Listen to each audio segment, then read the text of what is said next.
Tu es influencé par qui? Tu étais quelqu'un de pudique. Tu es devenu un pudique. Toi-même, tu sais ce que tu commences. Avant, tu ne disais pas ça. Avant, quand tu te cognais là, hein, quand tu te cognais, tu disais Seigneur. Mais depuis que tu as commencé à fréquenter un tel, toi-même, tu sais ce que tu dis quand tu te cognes. On ne te reconnaît plus. Tu dis des bêtises facilement, des légèretés.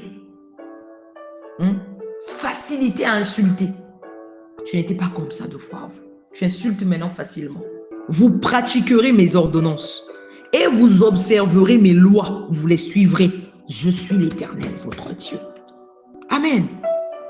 Il y a beaucoup de gens qui se sont retrouvés dans des situations compliquées parce qu'ils ont imité.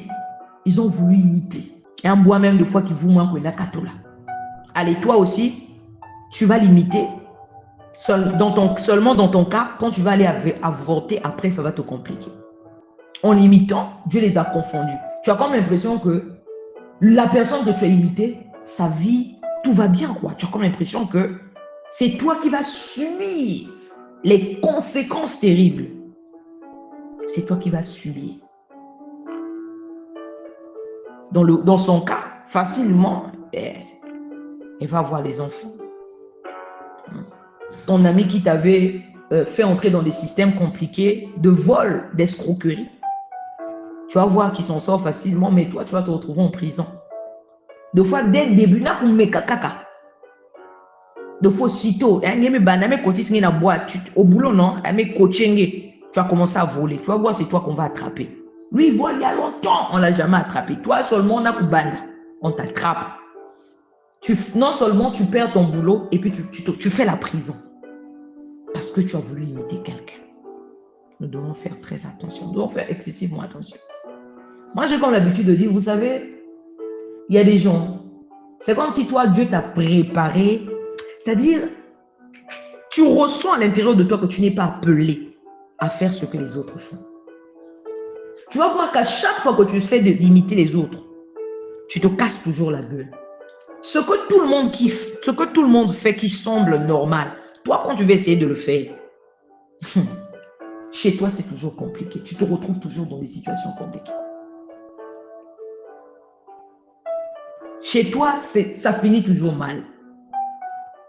C'est parce que Dieu ne veut pas que tu prennes cette mauvaise direction. C'est parce que Dieu te conserve, il te garde pour quelque chose, pour une période,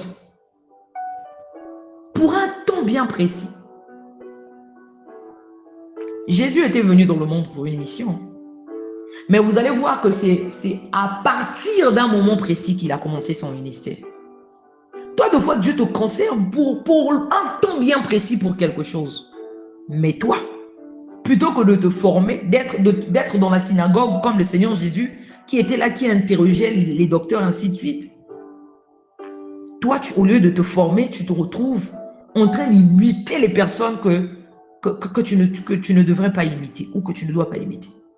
Tu te retrouves en train de les imiter. Alors qu'il y a des choses extraordinaires que Dieu prévoit de faire avec toi, ou que Dieu a prévu, ou que Dieu, voilà, entrevoit de faire avec toi. Tu te retrouves en train d'imiter les autres dans leurs mauvaises pratiques. Un atteint à l'église, et c'est quelqu'un qui sort, qui couche avec les hommes mariés. Tu as changé de langage. Avant, tu ne disais pas ça. Avant, quand tu te cognais là, hein, quand tu te cognais, tu disais hey, Jésus.